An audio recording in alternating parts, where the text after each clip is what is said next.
Et bonjour à tous et à toutes, et aujourd'hui on se retrouve pour une toute nouvelle vidéo YouTube. Ça y est, j'ai ressorti les pulls d'hiver, vu que c'est la saison de Noël. Joyeux Noël. Tout beau, tout propre. Aujourd'hui c'est pas le sujet parce qu'on va parler des pires échecs de la technologie. Vous allez voir, il y a des merveilles, il y a vraiment des gens, ils se sont dit c'est de la pure merde, c'est pas grave, on le sort quand même. Commençons tout d'abord par Samsung en 2016. En 2016, Samsung a été confronté à l'un des plus grands échecs de l'industrie technologique avec le lancement du Galaxy Note 7. Le smartphone phare a été victime de graves problèmes de batterie entraînant des cas de surchauffe et même d'incendie. Les défauts de conception ont provoqué une série d'incidents mettant en danger les utilisateurs et endommageant la réputation de la marque. Face à la gravité de la situation, Samsung a pris les choses en main. Et la décision sans précédent de rappeler massivement tous les Galaxy Note 7. Allez, on rentre à la maison. Ce rappel mondial a eu un impact financier significatif sur l'entreprise et a également ébranlé la confiance des consommateurs. Parce que vraiment leur vendre une bombe à la gueule, je pense pas que ce soit la meilleure idée. L'incident a mis en lumière l'importance cruciale du contrôle de qualité dans l'industrie technologique et a incité Samsung à renforcer ses procédures de sécurité de test pour éviter de tels échecs à l'avenir. Allez, on passe au suivant. Microsoft en 2007 a fait face à des critiques importantes avec le lancement de Windows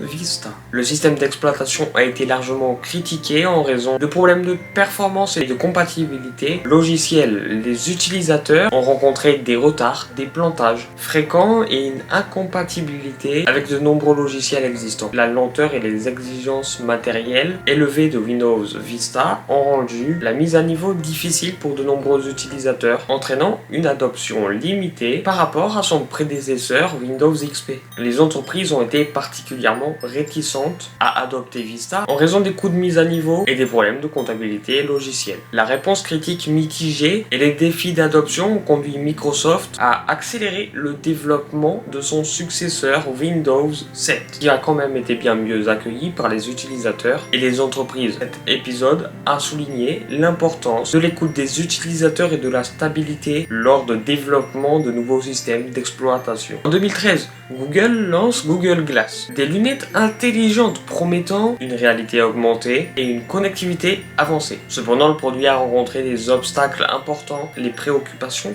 liées à la vie privée ont été soulevées car les fonctionnalités de caméra intégrées suscitaient des inquiétudes quant à la possibilité d'une surveillance intrusive. Les utilisateurs ont également trouvé le design des Google Glass peu attrayant et le coût initial élevé, ce qui a limité leur accessibilité. En conséquence, les lunettes intelligentes n'ont pas réussi à s'imposer sur le marché grand public et Google a finalement mis fin à la vente directe du produit en 2015. L'échec des Google Glass a souligné l'importance de prendre en compte les préoccupations liées aux utilisateurs, à leur vie privée et de créer des produits qui répondent aux besoins et aux attentes du grand public en termes de design et de fonctionnalité. On va passer sur une gamme plus élevée. En 2018, c'est plus récent, le Boeing 737 MAX a été confronté à une sérieuse crise après que des problèmes de logiciels liés à la sécurité ont été identifiés comme des facteurs contributifs à 2 accidents aériens tragiques. Le vol Lyon Air 610 en octobre 2018 et le vol Ethiopian Airlines 302 en mars 2019. Ces accidents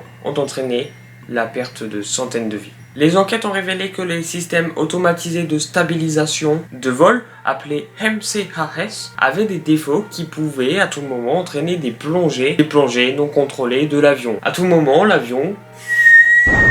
En réponse, les autorités de l'aviation dans le monde entier ont immobilisé la flotte de Boeing 737 MAX, provoquant des perturbations majeures dans l'industrie aéronautique. Cette crise a eu des répercussions importantes sur la réputation de Boeing et a entraîné des pertes financières considérables et a conduit à des révisions approfondies des procédures de certification et de sécurité dans l'industrie de l'aéronautique. L'incident a souligné l'importance cruciale de la sécurité des logiciels dans les systèmes complexes tels que les avions, mettant en lumière la nécessité d'une surveillance et d'une réglementation rigoureuse. Allez, on va finir sur Microsoft encore. Bon, je critique pas du tout la marque, mais quand même. En 2016, Microsoft a lancé Tay, un chatbot d'intelligence artificielle. Tiens, ça nous rappellerait pas de ChatGPT ça? Conçu pour interagir avec les utilisateurs de Twitter. Ah, Twitter, quelle plateforme magnifique! Cependant, le projet a rapidement pris une tournure négative Tay a été retiré en moins de 24 heures, en raison